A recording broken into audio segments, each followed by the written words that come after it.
কিশোরগঞ্জের ঐতিহ্যবাহী পাগলা মসজিদে নিলামের ডাকের সংবাদ সংগ্রহ করতে গিয়ে দুই সাংবাদিকের ওপর স্থানীয় নিলাম সিন্ডিকেটের সদস্য কর্তৃক হামলার ঘটনা ঘটেছে। বৃহস্পতিবার আসরের নামাজের পর মসজিদের নিলাম ঘরের সামনে এ হামলার ঘটনা ঘটে। বর্তমানে তারা আহত অবস্থায় হাসপাতালে চিকিৎসাধীন রয়েছেন।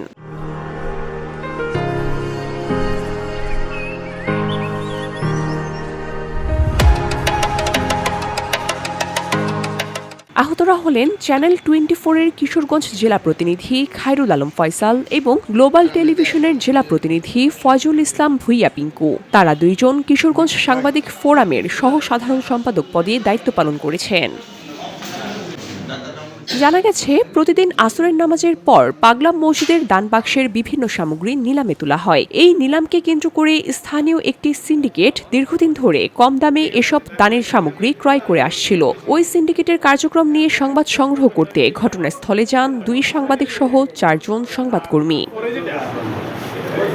এ সময় একটি প্রভাবশালী সিন্ডিকেট চক্রের লোকজন হঠাৎ করেই মব সৃষ্টি করে তাদের উপর হামলা চালায়। এতে খায়রুল আলম ফয়সাল ও ফয়জুল ইসলাম ভুইয়া পিঙ্কু গুরুতর আহত হন। অভিযোগ রয়েছে, হামলার সময় মসজিদের দায়িত্বে থাকা কিছু ব্যক্তি তাদেরকে উদ্ধার করতে এগিয়ে আসেননি, বরং তাদের মধ্যে কেউ কেউ ওই সিন্ডিকেটের সঙ্গে জড়িত থাকতে পারে বলেও অভিযোগ উঠেছে। পরে মসজিদের দায়িত্বরত আনসার সদস্যদের সহযোগিতায় আহত দুই সাংবাদিককে উদ্ধার করে হাসপাতালে ভর্তি করা হয়। বর্তমানে তারা চিকিৎসাধীন রয়েছেন।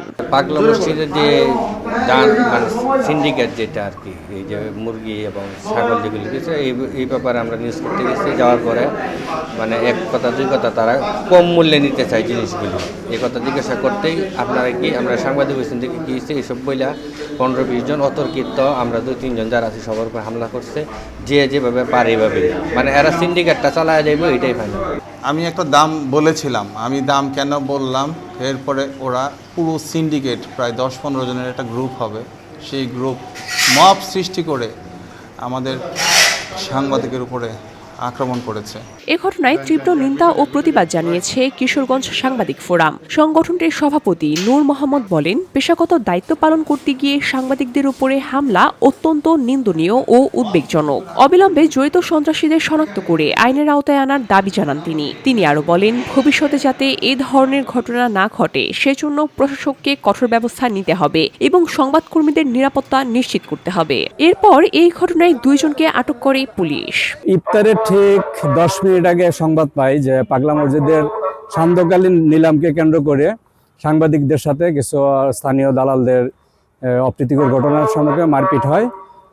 আমি তাৎক্ষণিক আমার টিম নিয়ে হাসপাতাল পরিদর্শন করে রোগীদের দেখি এবং সিসি ফুটেজ সংগ্রহ করি। সিসি ফুটেজ সংগ্রহ করে এদের মধ্য থেকে আপনার ইতিমধ্যে অবগত আছেন, আমরা 2 জনকে শনাক্ত করতে সক্ষম এবং 2 জনকে আমাদের তাৎক্ষণিক হেফাজতে নেই।